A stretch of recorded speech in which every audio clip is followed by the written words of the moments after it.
How's it going, everybody? We are live, we are here, and we have one of the speediest age groupers on the planet, definitely in North America. We've got a very special guest for you. He's hiding down in the basement. We'll bring him up here in a little bit. You've probably seen that thumbnail, and hopefully you're tuning in to see what he has to say, maybe learn some tips and tricks and what his secrets are. Quite the athlete we have over here. I'm going to share a couple things before we get going here.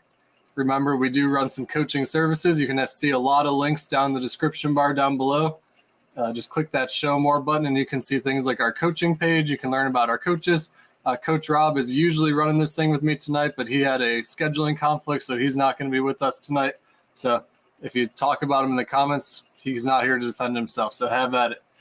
We've also got some coaching through Training Peaks. You can see what we're all about there, a lot of the services that we offer. And even if you're not interested in coaching, we do have a lot of things like threshold heart rate training, things like that. We can set you up with swim form analysis. We do a lot of work with athletes on the side for things like that. So keep that in mind as we work through. We've got a special guest with one more link to show here, but I think we're going to bring him up and see what he has to say. So here we go. We've got Mr. Kevin Wright. How's it going tonight, Kevin? Hey, doing well. How are you? Not bad. So you are a triathlete, came from the running world. I think even digging way back there, you were a swimmer once upon a time. Is that correct? That is all true, yes. Swimming was the first foray in. And where does it rank on your list of favorites right now? I'd probably say 3 out of 3. All right. I'd sneak nutrition in there as well. So like nutrition, rest, sleep, swimming somewhere down at the bottom. Right. So kind of moved away from the swimming world, moved heavy into the running world all through college. That's exactly how it went. Swimming was how I learned to push myself initially, and I was a soccer player and played all kinds of other team sports. And then in high school, I had some friends that said, hey, cross country is a cool thing. You can get in shape for other stuff. And just took off from there. All of a sudden, I'm running 3 seasons and going to college for it, and did 4 years there. And then, after college, it's like you got 2 out of 3 sports in the bag. Just learn how to ride a bike again. Yeah, and that's not the worst transition over from a bike, right? No. Or over from running to get on the bike and start moving. So a lot of the same energy systems there. So natural fit. So real quick, before we dive deeper into this, we've got some people showing up here watching the show. If you want to participate in the show, ask any questions, absolutely go ahead and type them in the chat bar down below. If you've never been on one of these before, there's a button that says live chat. You can type comments in there. You might see a little banner going across the bottom of the screen right now that says live chat is reserved for subscribers of the channel only. So subscribe to the channel, and after 2 minutes go by, you're welcome to ask Kevin any questions that you want, and don't throw him the easy balls either. Throw him the curve balls. You want to hear what he has to say. You got a top tier athlete here on your hands, and he's been training hard through the pandemic, and he's been crushing some races here, which we'll get into in a little bit. But all right, so you picked up the triathlon world after college? Yeah, actually, it was during college where one of my buddies from high school cross country and his family was getting into a mini tri. I think that's a lot of the normal people out there don't go straight into Ironman or anything like that. No. So for me, it was, hey, here's a 25 minute race you could do. How hard could it really be? And, it was a pool swim, one of these things that has a mile run at the end. So that's all it really took for me to start the big snowball. Next thing you know, here, lining up for some much more intense races. So yeah, and when they aren't intense enough, you've even been known to create a couple of your own, huh? Yeah, you're one to talk. So, I think Kevin and I met through racing and put some crazy ideas together and started doing all the Everest stuff. And we can get into that later, but that's way down the road. But that was pretty wild. So were you always a top shelf athlete, or did you really take some hard work to get it developing there? No, I mean, I don't mean to paint some super glamorous, like Rocky montage of myself, but I definitely was a slightly more mediocre type athlete back in my high school days. I like to tell people that I peaked when I was maybe 10 or 12 for swimming. I was like the JOs, like for anyone that knows the club swimming scene. So for my 12-year-old breaststroke time, I literally could never beat it, even as I got into my teenage years. I'm not joking. So that was a little demoralizing. And I think that probably that and not a great coach that I had for swimming for high school led me more down a running path. And, having some level of the aerobic fitness and being able to kind of lean on those systems and go into running was a good natural transition for me. So, I think from there, it's not like I didn't swim again, but swimming took a backseat and, went from there. So breaststroke was a stroke of choice back in the day? Once upon a time, yeah.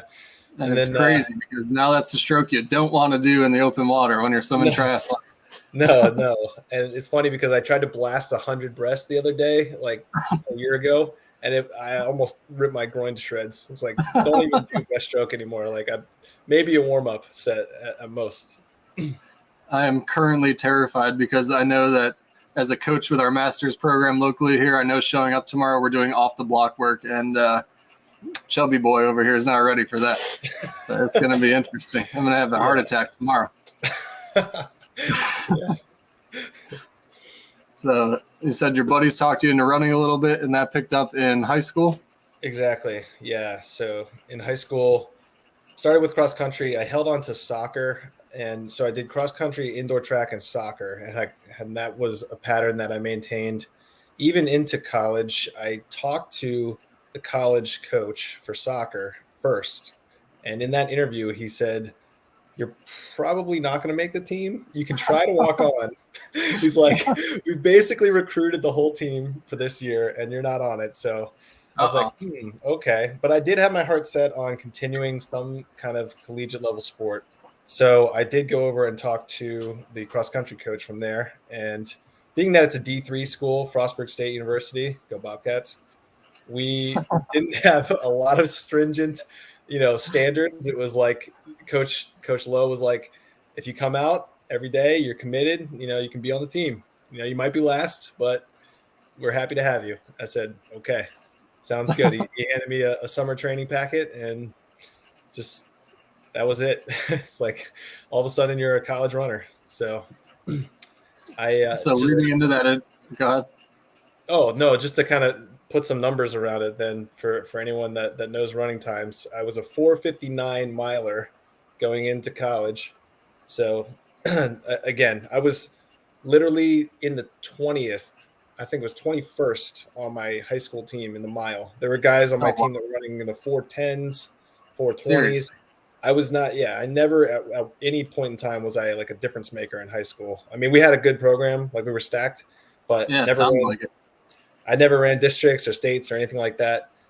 So then going into college, didn't have a lot of expectations for myself. I was like, I want to be serious about it. I want to try to improve. But, coming from 4:59, by the end of the 4 years there, I had progressed to where I ran a 4:11 for 1,500.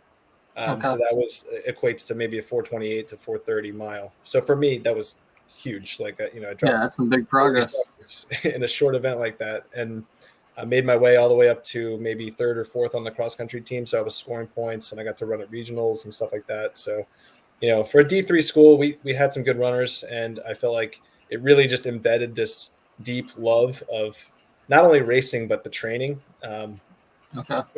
My coach, it was a constant battle because I came in as this like kind of soccer player guy. I have a little bit of bulk to me. So I consider myself like an 800 runner, if anything. And it was like this 4-year, like little plant the seed. And then he was just, kept watering that I was maybe more of a 5K, 10K guy.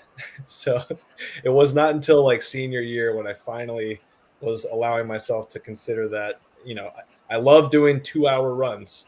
And I don't know why it took me so long to connect the dots. Like, hey, maybe I'm not the short speed guy. So yeah, it's funny when you start talking about track and then even stepping up to cross country, that feels like a light year ahead of where you're running. You're talking about 800 meters at a time, then even stepping up to the mile, it feels like a gargantuan task. And now you've been known to put a couple marathons back together on the same day. I've seen you run a double marathon. Well, I didn't see you. You were way miles ahead of me, but double marathons like it's nothing now. That's true. Yes, it's weird to think of that. That was, not that long ago in my life that doing a marathon seemed like a tall task, and now I could go and bang one out. Anytime, any day. Absolutely.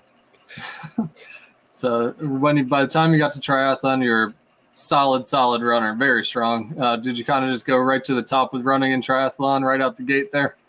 Just kind of getting through the other sports and then burning people down on the ground?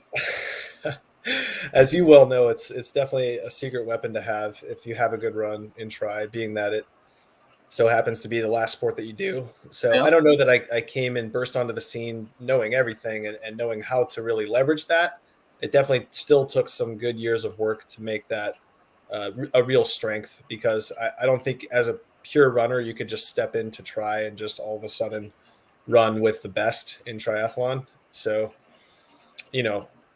the best thing for me at the time was to get in with a local tri club, which I did. And it was like 3 months or something after I graduated. I'm like, I need to continue this. I have a problem, and it's an exercise addiction.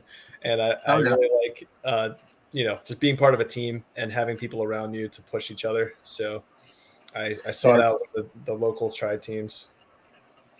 Yeah, it's definitely like a form of therapy too. Like I've solved so many life problems on the run, and you got a busy day at work. You just want to get home and get that running. You just think clearer afterwards. You get those endorphins pumping, and it's good stuff. That's for sure. Yeah. So go ahead.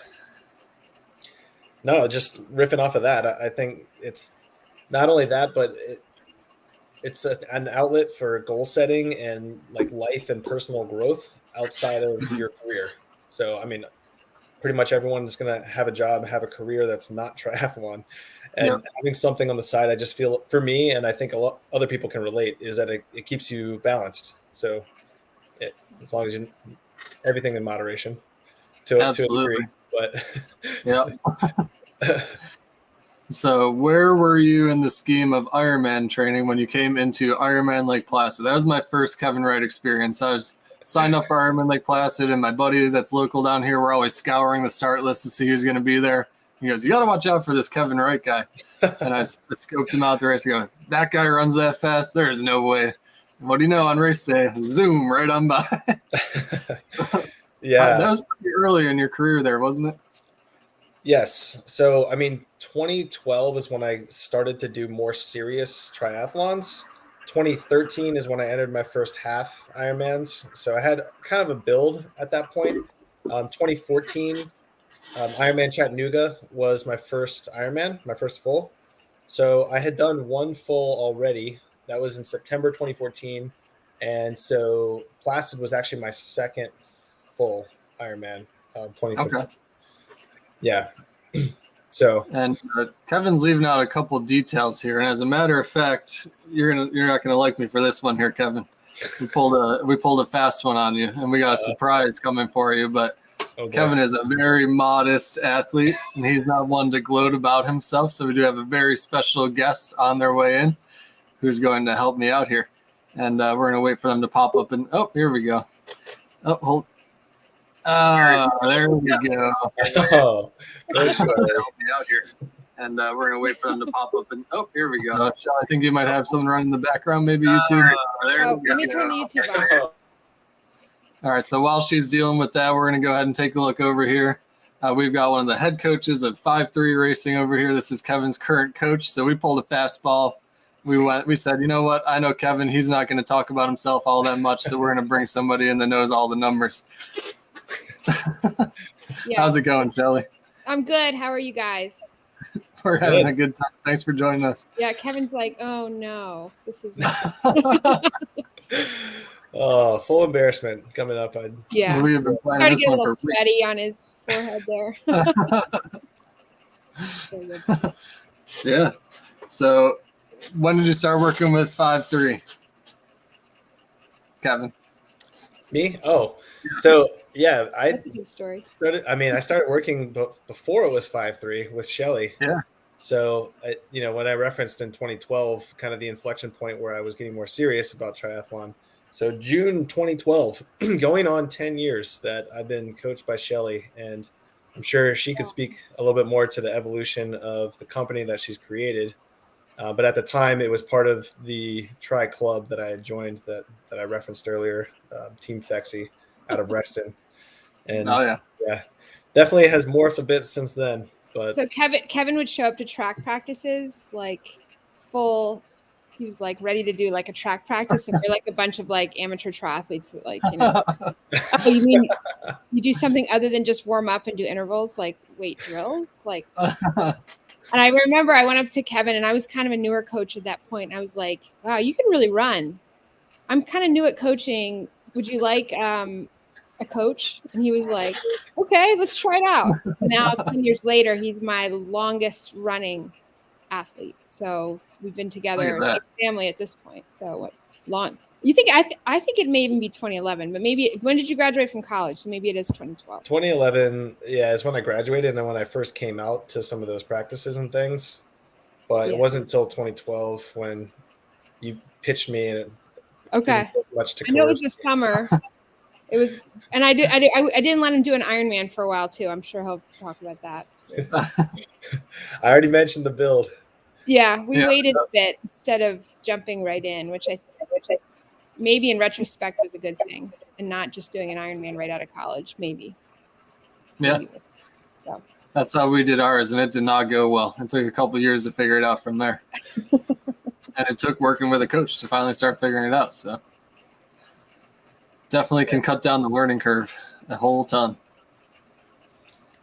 Yeah, that was the biggest thing I was going to add to was, you know, taking me as someone that knew how to swim and that was a decent runner and working with a coach to figure out how to put all three sports actually together and make it all make sense from a training and racing perspective. So that's where Shelly came in.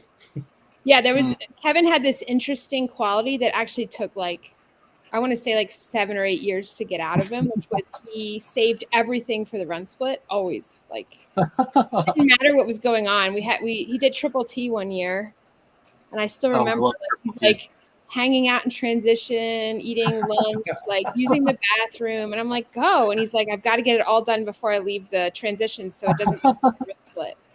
I'm like, okay. True story. He's like, oh, am I going to have the best run split in the race? And there we go. And I think it's still going to. I think we're flipping back to even where running is probably again as important as the actual triathlon result. For a couple years, it was more a triathlon result, and with Kevin, it's always like the draw of running, always. You got to swim and bike so he can get to his favorite. Yeah, he's magnetized by it, or So it's interesting though. He's even figured out a couple times you don't have to swim and bike. You can just run a marathon and do all right too. That's true. Torture yourself for 7 or 8 hours beforehand. That's true. Some quote about life is many seasons or something, but I do feel like I was a runner for a long time, was a triathlete, and not that you're ever conquered a full an event type or a sport. But I do feel like I've made some really good progress and had some good results with Ironman and triathlon that I'm at peace with it if I never raced again. But at the same time, I'm kind of cycling back now to see my old college PRs. Can I still take them down before I get over the hill? And that's what's been exciting me most recently. And coming out of the pandemic, kind of just focusing on that one sport because it was the easiest to get done for me, the thing that motivated me the most. So it's not like I'm done with triathlon. I signed up for Kona next year, so still gonna have to put that swim and bike in for sure. But absolutely. So we were talking earlier, Shelly and I were back in the basement back there talking, and most of your Ironmans have finished up with a Kona qualification from what we can recall. Except maybe one, but we don't have to talk about that one. That one wasn't really a triathlon because there wasn't a swim, so it's okay. Yeah, it doesn't count. Yeah. Was it 6 for 7, I think, right? Yeah. Yeah, my streak has been ruined kind of recently. But I don't know what to fully attribute that to. Not to make excuses, but I think life changes have made me less focused in terms of the amount of time I can put in on a week-to-week basis, and really be like fully dedicated, 20-hour Ironman blocks. That's become very hard to do. I think that's a natural thing for most people. As you get older, you take on more responsibilities, or you have a marriage, kids, etc. Like I've felt that hit me. So I think that's part of it. Not necessarily you're ever going to be, linear anyway in your progression, no matter what you're doing. So I think you just have to take those bumps as you go. Yeah, and that definitely cycles back. I saw Shelly put out an Instagram post today talking about balance, and it's December. You don't have to be full on invested in triathlon training right now. There's plenty of time for racing, unless you're doing a really early race. He did swim this week, and I didn't. He was coaching. I didn't get in, but he did. But that's right. And it's hard to be like Kevin's like acting kind of disappointed, but you PR'd this year. Your 5K, 10K. The 10 miler was kind of weird. I think you missed it by like a second from 2020. So basically, and then your half marathon in Boston and your 10K in Boston. Then you beat your 10K again at a turkey trot. So with 32 minutes, 10K. So, it's not like you can't really be disappointed with that. if having a subpar Ironman sets me up to have all those kind of crazy PRs, I'll take that all day, every year. Oh yeah. All right. So now that we got Shelly up here, I want to know. Let's see. I got a whole. Shelly, what is your favorite Kev story? It could be time you were super proud of him. I should have sent this to you. I was like looking through my videos like a couple months ago or a couple days ago. Sorry. And there's a video of my husband driving over Kevin's Aero bottle with the car in Hawaii. It's had a really good story, but that's the kind of, Kevin is very kind of, he's got his ways and he does his thing. Yeah. But actually my favorite Kevin story is he had to drive over it because it was so, it had passed its life. It was it was really nasty, and it's surprised he didn't get sick from it. So we took it outside and drove the car over it. That's it. All right. Must have been the lucky water bottle. Later. It's pretty funny. I don't even think he was there. We did it and we took a video of it to show him later because we were worried because he was like, "No, I want my air." The Aero bottle I used to put in between the Aero and the cars. Yeah. I forgot about this. Thank you. It's not really a story, but I just think Kevin's success doesn't come from like natural talent or he's a good runner and he loves it. Those are very important, but he's very meticulous with his details. And I was just like kind of in awe even of him. I was telling Dan this story before, but like at track on Wednesday, there weren't a lot of us there. It was supposed to snow and a bunch of people were like, "Oh, I can't go because it's snowing." And it wasn't even snowing. It was kind of dumb. But like there were 4 of us there and Kevin does like, I don't know, would you do like 3 miles of warm up maybe? Like you don't rush the system. He does his easy 4 miles. And then he does all of his mobility work and then he does all of his drills. And then he did, I think 5 strides, like with full recoveries. And it's like 6:45. We've been there for 45 minutes already. And he's starting his workout that's 2 by 3 miles at T pace, like 5:20, 5:25 pace, with only 3 minutes in between. So he basically ran 2 back-to-back 5Ks, a little slower than 5K pace, I guess, basically. The original workout is 2 by 20 minutes, but Kevin doesn't do time on the track. He likes miles, so I switched it to 3 miles instead of It's got to be difficult. Yeah. No, it was going to be 2 by 15 minutes. Sorry. He's not at 2:20 yet. So it was going to be 2 by 15, so I did miles instead. But like he does all of these things that probably because another success point would be coming from high school and then college and then right into triathlon versus most athletes that come into triathlon don't remember how to be coached and don't remember how to be athletes. Like they just they want to take like their training as like corporate life or whatever they're doing for their job. Got to see all green on Training Peaks. Yeah. They're like, "Woo, I got to always be better than I was yesterday." They get crazy. And Kevin was like, he knows the process and he didn't forget it because he just kept going, which I think has really served him well. And at the end of the day, he just loves it. I don't know about swimming and biking, but he loves the running. And, you know, he doesn't have to like motivate himself to go out for a run versus 99% of us. So that's my story for Kevin. Why Kevin's different. That's not what you asked, but I was going to tell you. A lot of people, they'll see an hour-long workout and they'll be on the track for an hour and 5 minutes. He's out there for almost 2 hours. Yes. Getting it all done, all the details, everything right. And it can be cold, snowy, icy. He could be by himself. He doesn't care. You know, he's not like, oh, you know, where's everybody at? Like he just, but that being said, he has a network of training partners that's like a web throughout Northern Virginia and further. Oh, yeah. Like there's training partners everywhere. He's got them in his hip pocket. Like this one for this day and this one for this. It's pretty amazing. Yeah. I remember we did a really long day leading up to like Ironman Hawaii, like 17 or something. And we're out on a bike ride. Oh, we're gonna meet up with this guy and this guy and this guy, and then we get off the bike and we're running. Oh, here's my cross country team. I'll run with them tomorrow. Yeah.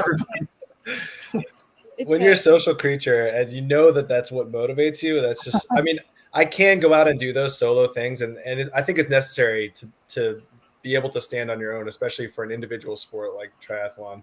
But the training can be so monotonous. Like we need each other to help.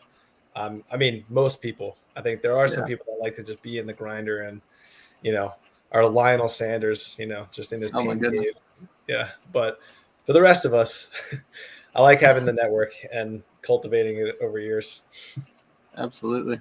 So what's your favorite Shelly story, Kev? Oh my gosh, she went so easy on me. I feel like I have to reciprocate now.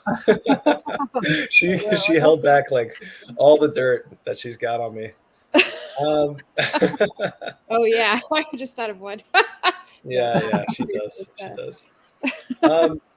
Yeah, I don't know that I would give you a specific story, although I could maybe do a fun one after this. But one thing that I would give as success points for Shelly, to distort your question fully, Dan, in the same way that Shelly did. She cares immensely about her athletes in a way that most triathlon coaches do not. And I say that just because many of them are so focused on either their own life and in some cases their own racing and training, or they're very divided between the two. And I think that's the one thing that Shelly's got going for her and has been proven out over the past however many years. And now it's been 5 years since she's even struck out on her own with coaching. You know, she's like full on dedicated. She still does all the training and racing herself so that she can relate to it. But, you know, I think that's like the number one thing. I don't know if she would agree, but it has served her business well, is just the amount that she puts into it. So. Thank you. I agree. I guess I spent a lot of time on you guys. So it's man, I was expecting you to roast each other, and all of a sudden we're in a soap opera over here. We can go on for the roast. We can. Yeah. But she's got to go first, so I know what level to go to. Oh my goodness. Yeah. It's good because Kevin and I are like family members at this point. So you know when. And I think he's only really gotten mad at me once. I think Matt. Oh, that's what we want to hear about here, about the good stuff. Maybe twice. I feel like he gave me protests when I told him that maybe he should not change and transition in his first time. So I don't know if many people know that, but Kevin changes in T2 in every Ironman into running shorts. And you gotta have those running shorts on. After the first one, I was like, you do whatever you want there. If you're going to run a 2:49 marathon, I could care less.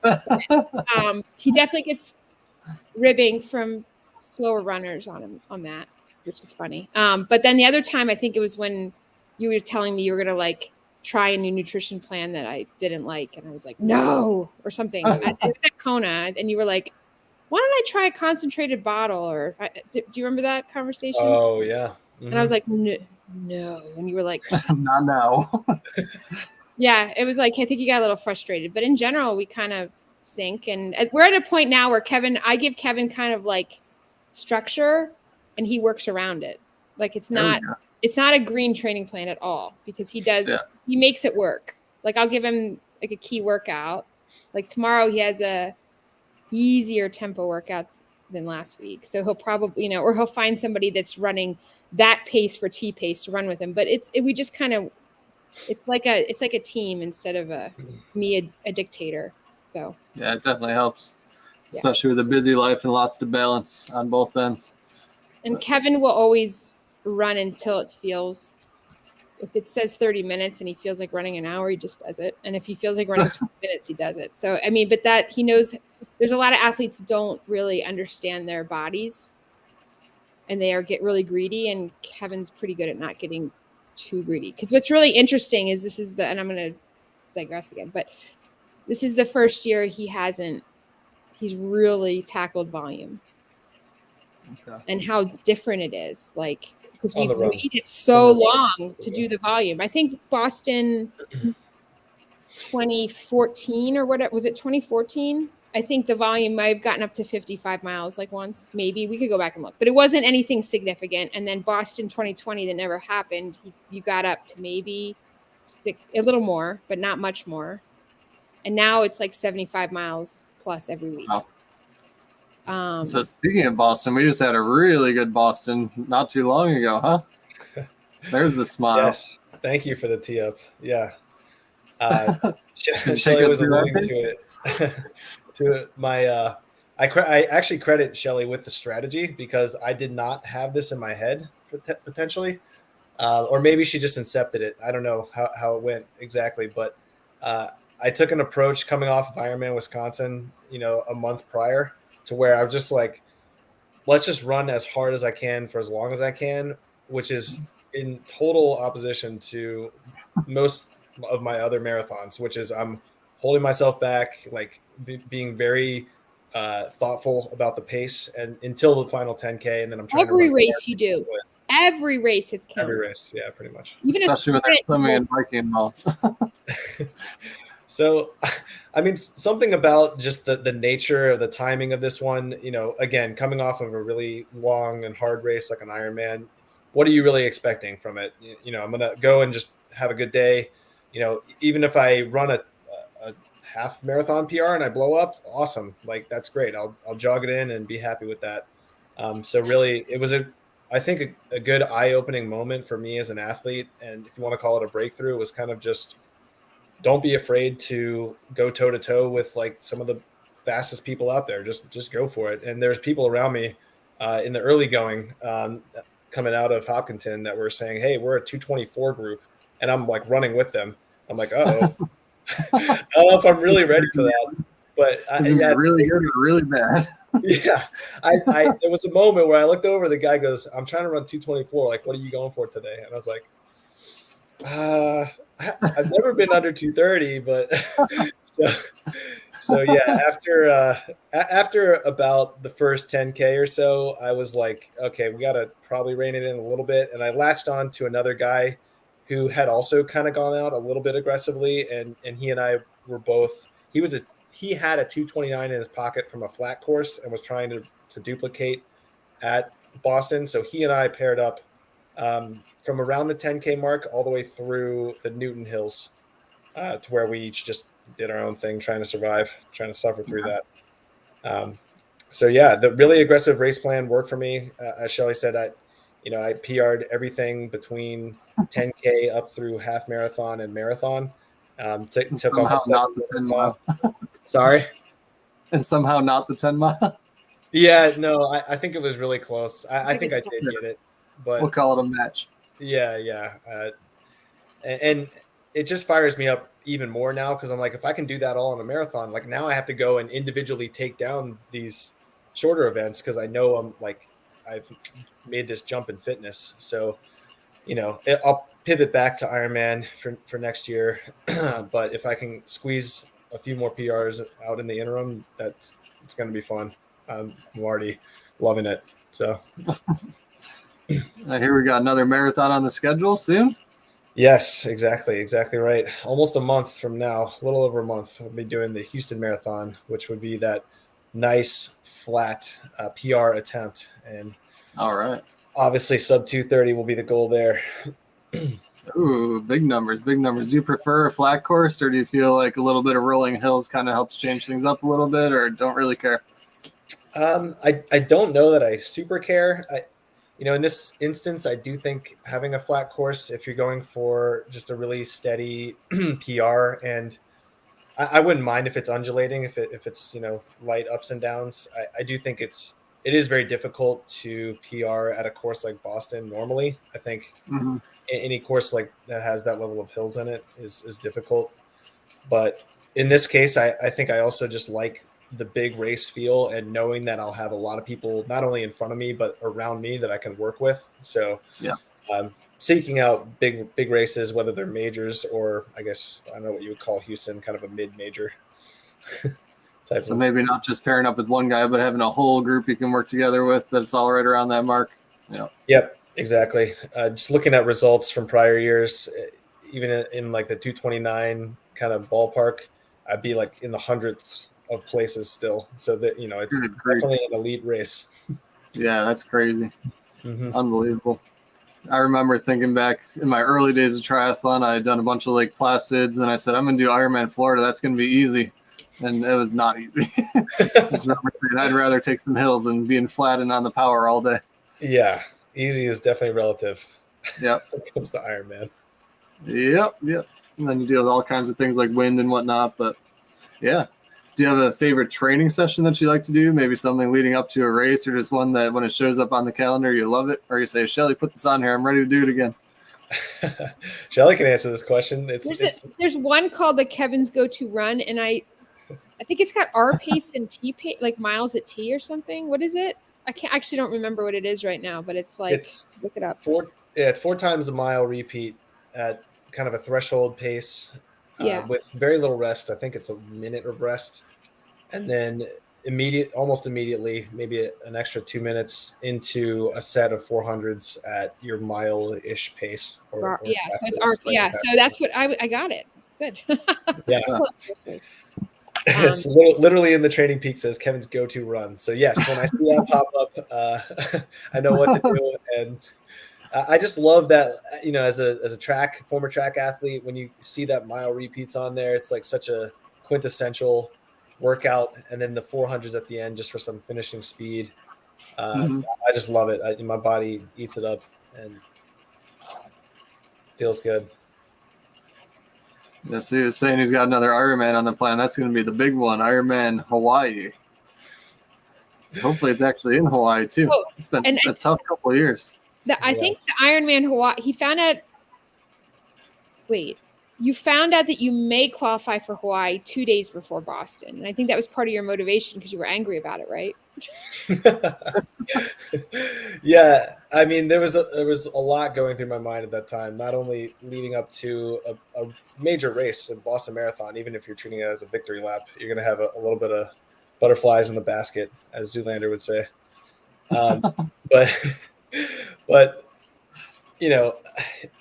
I didn't think that I qualified. I had for my own standards, I think a less than satisfying result. And being 6th or 7th in the age group, I didn't even attend roll downs. So I knew there was only that was the other thing. It was really tight this year, 1 slot per age group. Wow. So if you didn't win your age group, 25. It was one of those 25 races. Yeah, that only had 25 Yep. when the races a month earlier had 200.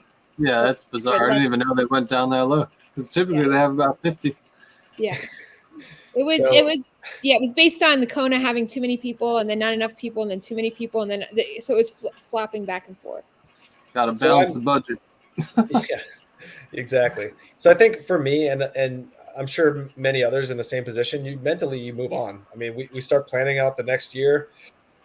A month of time had gone by, and then you get this email that just says, hey, by the way, you got a retroactive roll down opportunity and you have 48 hours to decide. So rearrange your life if you want to do a Hawaiian racecation next year. So like everything hits the fan. I'm talking to Shelly, my wife, my family, trying to figure that out. But we knew that may happen 2 days before Boston, and Kevin was not happy about it because he was like, he moved on. And then you were like, well, now, so it was it was a fire, I guess, which, yeah, it was annoying. I guess they need to do that every time you got a big race coming in. Yeah, just a couple of different emotions that were pulling different directions. Like, yeah, kind of the anger at myself for even putting myself in that position, because I felt like I was capable enough to be at the pointy end of that race, and I wish I didn't have to even go through that. So yeah. So there have been a lot of either. You don't, you can't control who shoes up, but you did the best you could on that day. So. Although we used to try and play that game, we'd say, Kevin, you go here and I'll go here, then we don't have to worry about each other. Or it's more like, I don't have to worry about him. Where are you going? I'm going to sign up somewhere else. And the try game has gotten so strong, though, I have to say. Just when you look around, not only the pro field and the kind of times that people are putting down, but it bleeds even into amateurs, and amateurs that, maybe don't even want to take that leap because of how stiff the pro competition is. They're just beating up the amateur competition. Yeah. So it's tough. It's tough sledding. Yeah, absolutely. I remember looking at a couple of race results around the year and just being flabbergasted. I mean, you can do that in any sport. You can go back and look at college and, think about the top guys on your team at the time in running or swimming for me. And then you look at just an average meet right now, and it's like kids are doing crazy stuff. And it just keeps rolling down and trickling down to all the sports. It's the shoes. Yeah. Could be. Yeah, look at that. Even in swimming, right? And the swimsuits. It's the swimsuits and the shoes and the bikes. We had the super suits years ago, and now they went away, and kids are still swimming faster. It's like at one point, the average lifespan of a world record in the pool went from about 200 days down to 90 days when the super suits were out. And then they banned them, and we're like, oh, it's never going to come back. Nobody's ever going to break a record again. Then within a year, people are breaking records again. It's just like, it's crazy. That's sport. I love it. That's what we're all here for. For sure. I think as it relates specifically to triathlon, though, it's not enough to just have one really good sport or even two. I think we're seeing not only the pros, but even down to the best amateurs are legitimately good, if not great, at all three sports. Like, there's not much room for error anymore. So no, you can't have a weakness. It's just tough. Exciting times. Good stuff to watch. Good stuff to race in. I'll be back out there one of these days. I was asking him that when we were originally planning this. I was like, I know the people want to know, when is the hiatus going to be done? We'll see. We'll see. Less fishing, more biking. It's so much easier. The fishing world just as competitive. That's what I was telling Kev before we came on live. I was like, you know what? All the races shut down, and I had to find somewhere to channel all this competitiveness, and that's kind of where it went. Now I don't know what happened. 2 years later, here we are. So there have been a lot of big moments in the Kevin racing career. I'm going to start with Shelly on this one. Which race or result or maybe even workout made you the most proud of Kevin? Oh, probably Ultraman after he got hit by a car. You were there, so you know that one. I was there. Like when he ran, the run the next day was like wild. He just kind of built, and then he was built, and then that other guy was beating him for a while, and then he passed him back, and like it was very. That was a big weekend. It was pretty crazy. So I guess kind of going back in time a little bit, Kevin and I used to like to finish our race season for the year and then just pick some kind of stupid idea to do at the end of the year. Like what we start with, was it an Everest first? Yes. Right. I think it was in Everest, and we're like, I don't even think we really knew each other too well that time. We'd like race against each other, and we're like, let's ride our bikes a lot. And for an Everest, you just keep climbing the same. That was still 15, was it not? I think so. I think it was 2015. Yeah, because we had both raced each other in October, and we're like, let's keep this ball rolling. We're both pretty fit. Let's do something crazy. So we just climb the same hill over and over and over. Yeah. Over and over and over until we climbed the cumulative elevation of Everest. And that took us, what was it, like 21 hours? And we didn't really pick the best hill or something, but that's kind of where that started, I guess. And then you guys we do 21 hours? Isn't the world record like 7 hours? That's a really long. Let's not talk about it. We were the pioneers. Yeah. We were a far cry from any kind of records, but we did it. We did the whole thing in sun up to sundown. To Dan's credit, that was I thought it was a good hill selection because it was only, what was it, half mile long? Every hill we got 200 feet of elevation, and it took like 5 minutes up, 2 minutes down. I was like, we're going to knock this thing out. And then, we start running the numbers in our head. We're like, if we go like a second past the turnaround point and come back, and this is going to take us 140 times, every second past that is like almost 5 minutes extra we're going to be out here. Sorry, maybe this wasn't the best choice ever. It all worked out in the end, though. Yeah, in a 212-mile ride, we were descending for 5 hours straight. I don't even like to ride my bike for 5 hours most of the time. But started getting into all that crazy stuff. What did we do the next year? The super, super long ride? Yeah. We're trying to do, 24 hours as far as we could possibly ride? Yeah, naively thinking that 6-hour centuries on repeat were going to somehow be attainable. I think we were on pace for the first one, maybe. The first century was around 6 something, and then it just fell off from there.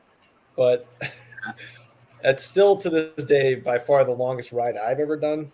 I think. Oh yeah, I hope I never ride that far again. I had like 305, 306 miles.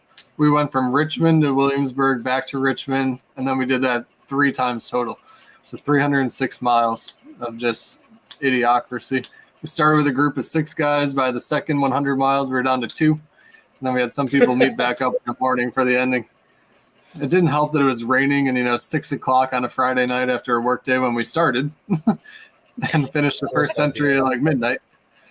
Oh, that was dumb. And then we tried to Everest again, or did we skip that? Or did an Ultraman after that? Yeah. I'm getting no, Everest and I don't remember. Did you do Skyline for an Everest, or was that a different one? Skyline Everest was either 7. Choice. I think that was 17. I think so. Definitely a better choice, but it was super cold. Mm-hmm. Is that the one you guys didn't finish? Yeah. So we started in November.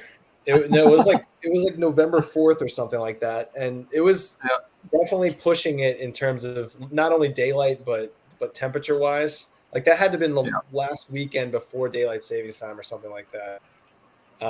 And I just remember the threat of rain was real, and then realized and getting cold, darkness setting in. We're like, we've already completed this once. Like, who are we proving this to? We're going to continue. Like, what do we have? At least 20,000 vert already? We were like, nah. Yeah, we had like 15 of the 25 reps done. And we're like, there's still a long way to go. And it's going to be 37 degrees again soon. And it's going to be rough. Yeah. What were your thoughts on all this stuff, Shelly? You kept giving the green light, or at least that's what I was. You'd always tell me like a week before, and I was like, what am I going to do? I mean, yeah. I mean, there's always the risk of like injury, but it wasn't like there were runs, right? Yeah. So, we haven't even talked about Kevin running from like, where'd you go from? He ran like 25 miles a day for 5 days. Like he just does. Unfortunately, Dano didn't tag in for this one, but yeah, but he just does like Uber endurance challenges like once a year, and then he gets it out of his system. But yeah, I'm not sure why I gave the green light. I think he's like, next week this is what I'd like to do, and I didn't want to be like, well, no. So I have to give my coach Kim that I work with credit, because at Chattanooga, his first Ironman, he was like winning or doing really well, and I was like, oh, should I tell him to slow down? It's his first Ironman, and Kim's like, just let him run. And since then, I mean, I remember her. I think she was. I don't think she was there, or maybe she was. I don't remember. But she told me, she's like, Shelly, just let him run. That's what he knows what to do. So that's kind of how I feel about Kev. Just let him. Yeah, he's pretty good at being smart about these things most of the time. As we just talk about these stupid challenges. I'm sorry for throwing you under the bus here, Kev, but in my perspective, it was always, let me talk to Shelly, and he goes, I'm good to go. He knew I would. He always asked permission, or he asked, what is it when you do it and then you get in trouble later? No permission. Yeah, it's all good. So this Garmin file that's about to pop up, don't look at it. You're not going to be happy. I think I got lucky, though, because everything shut down, and we were starting to talk about some 100-mile runs, and I'm glad we didn't do that. Yeah. So last year, just during the pandemic, was starting to get bored and itching to do something, even if it wasn't a race, and got my wife Danielle into a little bit of SAG support. Got her drafted into service. So she rode the bike that had, I don't know, I think we measured maybe 70 pounds worth of gear and stuff on the panniers. And it was a steel like hybrid bike. So Oh boy. she was putting in some work too. But we covered the distance from Pittsburgh, Pennsylvania to Cumberland, Maryland on a gravel trail known as the Great Allegheny Passage. And we did that over the course of 5 days. So it's 30 mile days average. And I had a blast. I would do it again. It was amazing. It wasn't Was nearly it actually like that start in Philly and travel, or was it like I just want to cover that distance kind of thing? It was the full length of the trail. So the trailhead Okay. to trailhead was how we came up with the distance. Gotcha. It's the same trail that continues on and becomes the C&O. So the C&O Canal Towpath, which runs from Cumberland to DC, picks up there in Cumberland. So we stopped there. Obviously, there is a part of me that would do the whole thing, which would be even more fun because you add, what is it, another 184 miles or something like that? I forget what the C&O is, but it's even longer. So Ragnar. It's whatever Ragnar is, right? Mm-hmm. That's that Ragnar from Cumberland. Yeah, I think they tack on and make that a 200. So Yeah. in any case, it was fun to not really have the pressure of any kind of race setting, or you have to do this, other than just get from one town to the next each day. And we have beautiful weather. It was like in September. Stop whenever you want to stop. Go whatever pace you want to go. Getting a call. I'm going to hang up on that one. So anyway, I would totally recommend it. I'm thinking I might actually plan another ride run because Danielle had fun with it too. She got a little bit in shape for riding, and I think she had fun with it. So yeah, it's a anytime whole you different want to tag kind. back into When you're done with that one, I'll get back into it. I think the most I've ridden is on mountain bikes lately. I love that. That's some fun stuff. A lot of ice hockey in my life these days. But we're trying to come back circle on Ultraman.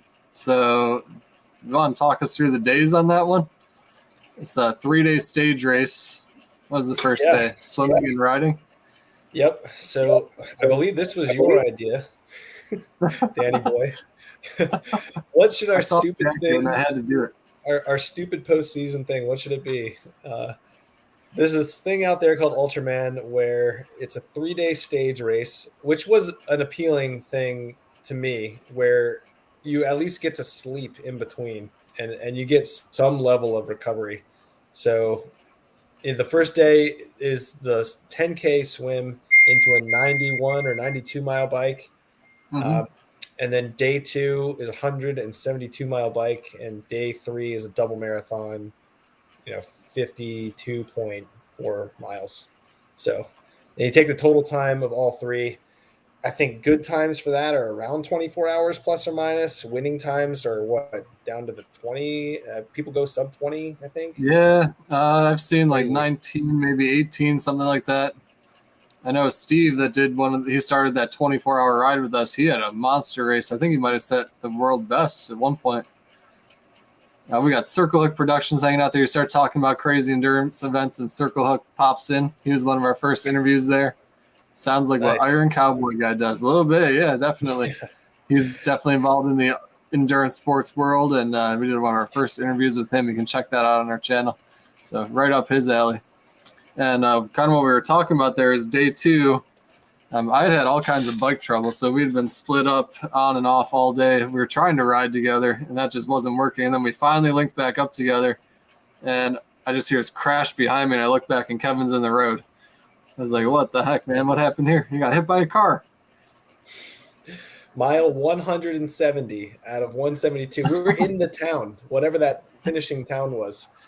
20, 25 miles per hour. This is after surviving being like next to the rumble strips on like highway type roads and stuff. Like, we cover the full gamut in that ride. And yeah, I think it was someone, a teenage type driver who was either looking at her phone or not paying attention, cleans me out from behind. Luckily, the best possible scenario, if I had to get hit off a bike, would be to land on parallel ground, and it was a soft landing. Again, pretty low speed in terms of a crash. So more shaken up and like, am I okay than anything else? Kind of just a quick shock to the system. But to Dan's credit, stayed with me the whole time and did not continue to race. I'm glad that, I had his support crew as well as mine that were able to rally around me and make sure that I was okay. That was really my first, hopefully the only time I get put in a situation like that where, you're taking yourself out of a racing mindset and just what is even happening right now. So, Yep. Yeah, that was crazy. Yeah, it's never fun. Unfortunately, I've been hit twice, and I know how that goes. There's no way I'm leaving you behind on the side of the road there. No way. And what Kevin was alluding to there is this race there's only like 40 people in the race, and you bring your own support crew. So usually you go through aid stations and whatnot. And this one, you have a car following you around all day, and they're pouring your drinks, giving you food, telling you to keep riding. You're not stupid. This is fun. Keep going. You signed up for this. This is your choice. And the crew could get in trouble too, which was interesting. We could get penalties as well, so we had to be Really? on behavior. I don't remember that. That's funny. Yeah, we had to, if we like ran into the road or did something that we were supposed to do, or parked in the wrong place, or whatever. Provided a draft or anything. But I'm yeah, sure. getting the call from your crew, Dan, that Kevin was hit by a car with his mother, his soon-to-be wife, his coach, and then my husband driving, who was the calmest of all of us. We were like, ah! We had already gotten to the finish, so we had to like turn around and. Yeah, we were almost there. We were like minutes away from being done with this thing. Thanks a lot, Kevin. Yeah, no, right? And then, finish the race, head to the emergency room, stuff them full of food, and let's go try to run the next day. Like it was double marathon, all on top of that. Yeah, a lot. And talk about just pretty like sheer gratitude. Yeah, just talking about just being like appreciating that you're on your own 2 feet and you're like still moving. I mean, that was crazy. I mean, just to even be able to run, let alone run hard, run well, and end up being, one of my favorite days of racing, where I wasn't in a position to where I was going to win the race, but the guy who I ended up kind of tagging along with was, and so Ivan, had this. He knew he had a deficit to make up, but he also knew that the guy in front of him on the leaderboard was potentially beatable and needed about an hour or so on him. So I just said, okay, like it sounds like we have similar goals. Let's see what happens. And it's a lot different from, just pacing someone for 5K on a track. You really get to know someone after 52 miles. They were our buddies. Yeah, even though he's Brazilian, we found enough English to correspond with, and at a lower pace, obviously too. For at least 30 miles, I'd say we were conversational for until we hit that clay road that's kind of famous in that area. Second one, yeah.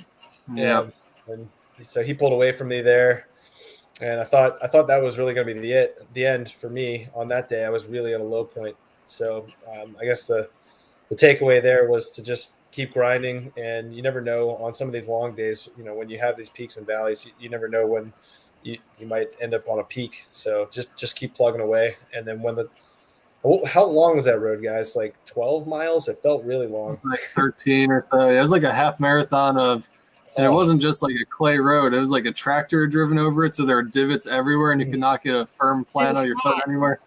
It was hot. Bad. And it was the first and only time ever where I paced Kevin. I was so proud. There we go. Like I was like, Kevin's like, slow down a little bit, Shelly. No. And then what was it, like 10 miles to go that we passed him, maybe, or 8 miles? It was fairly towards the end. I mean, it was. Yeah. So he had left me completely. Like I think I could still maybe see him on some of the long straightaways, but by the time we did get off of that road, the clay, and back onto like pavement, actual road, I found some kind of a second wind and started to pick up the pace a little bit. And then I could see him, was motivated, caught up to him. And with, I don't know, however many miles, a few miles left to go, he just wasn't able to sustain what I was continuing to do. It wasn't really like I made a strong move or something. I wasn't really even racing him. I was trying to help him, but he couldn't keep doing it. So I ended up taking the run after being in the ER the night before, which is, I still can't even believe that happened. But, took the run split and went under 7 hours. So hit some And, goals that I had no idea I could even hit if I was fresh, let alone, being out in that situation. And you may be a great runner, but you're terrible at bragging about yourself, because I believe that was the first person ever to go under 7 hours on a double marathon and Ultraman. Also, it's not a normal double marathon because you have to stop at traffic lights. So it's kind of a fake, like you get a break, but it's not like the watch doesn't stop when you stop. So you got to turn your watch. So that is a unique element of Ultraman, because we were stopping even for the bike. Yeah, well, yeah. I mean, the whole time, all 3 days, you have that element. And not to say that the race was disorganized, but when you're covering 53 miles and not just running it all on a 2-mile track or anything, it's literally no different than you tomorrow going out your front door and saying, let's go run 52 miles. You got to abide by all the traffic laws and everything like that. There's no course marshals. There's no, I guess there was maybe one race car out there that was designated to the race, but it was basically like a training weekend, but you were racing. You're just kind of doing everything like that. So that's pretty wild. Yeah, I think there are moments in these races where you're getting lost is a real possibility. Yes, it is, because I did it. How did we not get lost?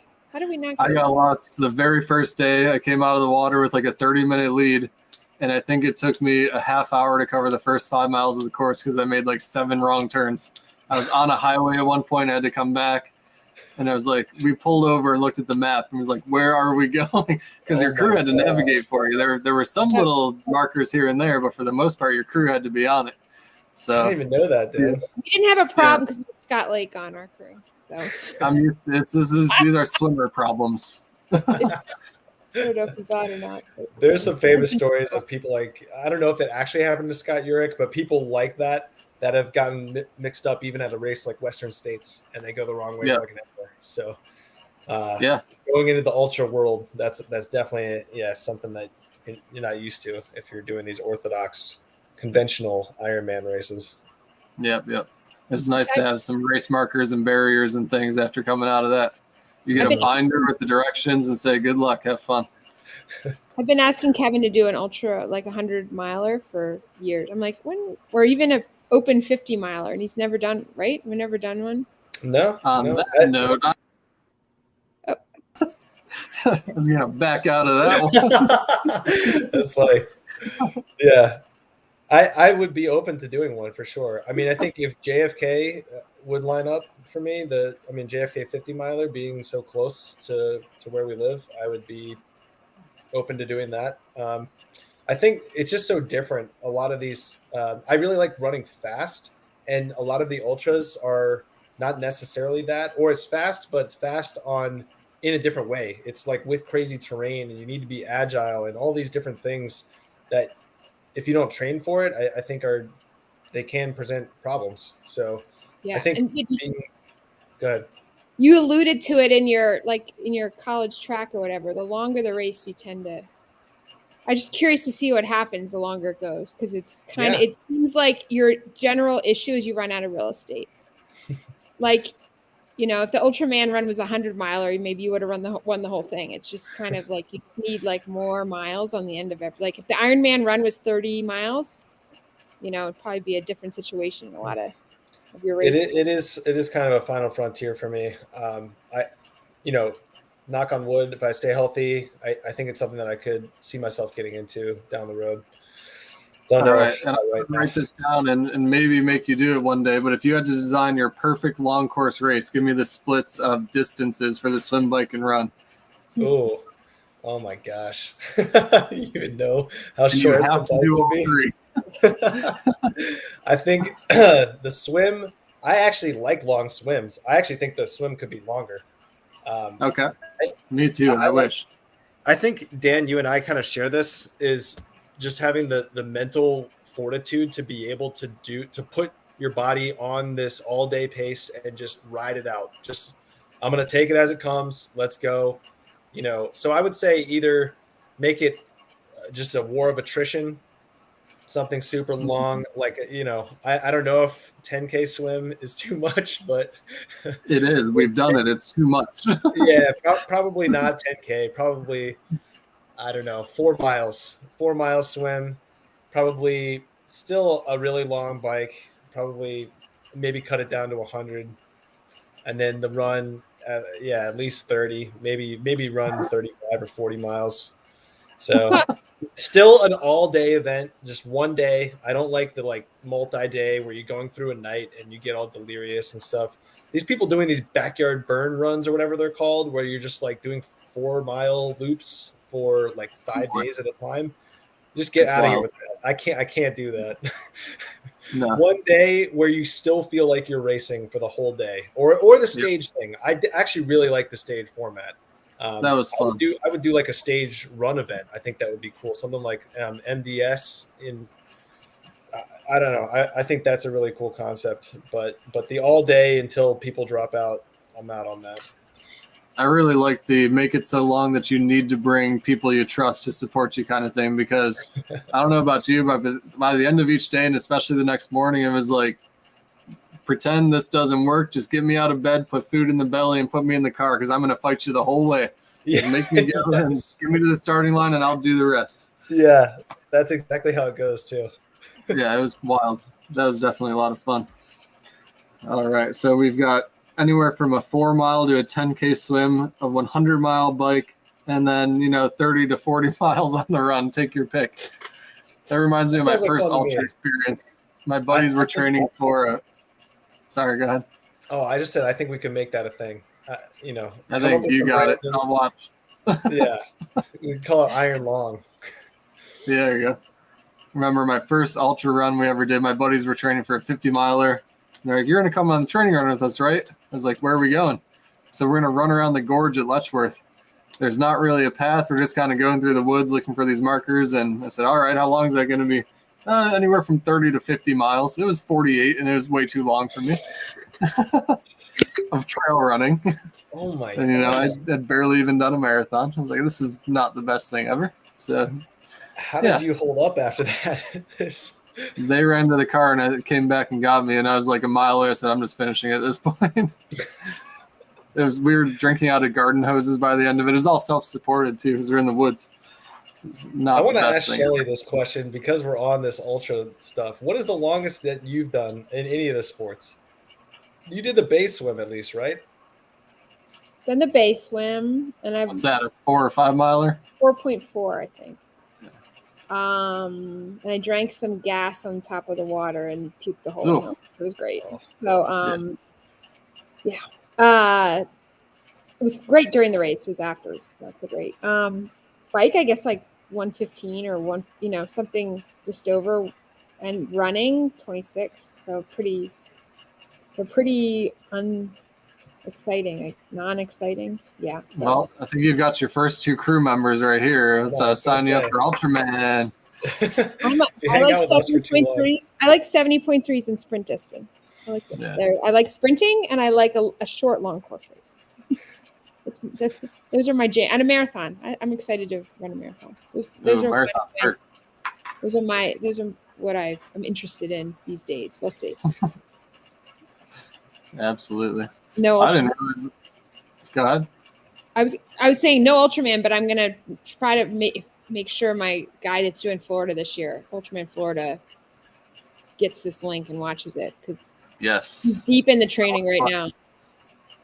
Yeah, that's not fun training. I remember like 7-hour trainer rides. Oh my God.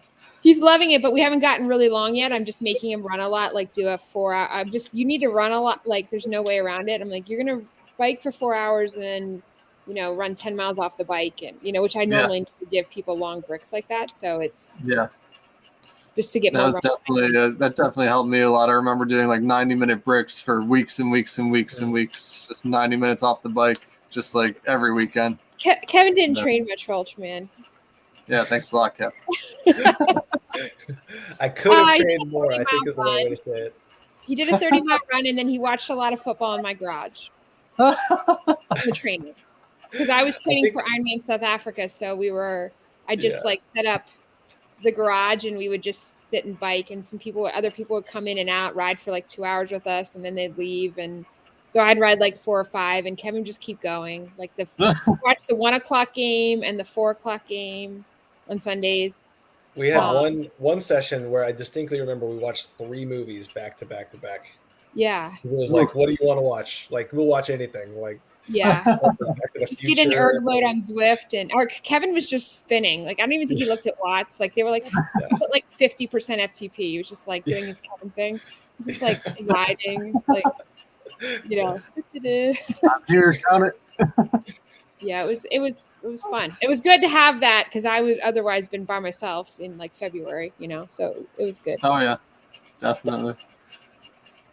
All right, I didn't realize we were way up over an hour here, but I'm sure somebody's got to get to bed so they can do some marathon training. Yeah. Both of us are training for Someone a marathon. got masters swimming at 5:30 in the morning, and I need all the rest I can possibly get for that. Off the blocks. Let's go. Let's do it. Come on down. You still got time. See you in the water at 5:30. But definitely make sure you check out 5-3 Racing. We got their link down in the description box too. So doing great things over there, making people a heck of fast. Absolutely. Thanks. Thank you. It was fun. Yeah, so you're big on Instagram, and then you got your website as well. Any other place people can look for you, Shelly? I guess Facebook, but I mean, mostly it's Instagram at 5-3 Racing. That's kind of my jam these days. Kevin makes yeah. at swim practice. He's like, Shelly, you gonna swim or are you gonna do social media? We're gonna Instagram. I was like, wow, that's. It's very rare that I am swimming and you are not. It had to be mentioned. Yeah. It is what it is. Cool. Any last minute words for our people watching from either one of you? No, just thanks for having me on, Dan. This is really fun. Thank you. Hopefully, Thank you so much. Yeah, it's been fun to reminisce, and make sure you check out Kev's marathon coming up. We're looking for a big race. It's going to be a good time.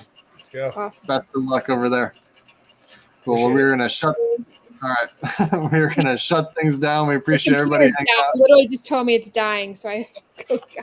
Yeah, it's go time. Yeah. Next week, Thursday, we've got a Q&A with Coach Rob and I will be up here. Any questions that you want to bring to the table, we'll do our best to answer them for you. So we will see you then. And thanks for hanging out with us tonight. Have a good night, everybody. Adios.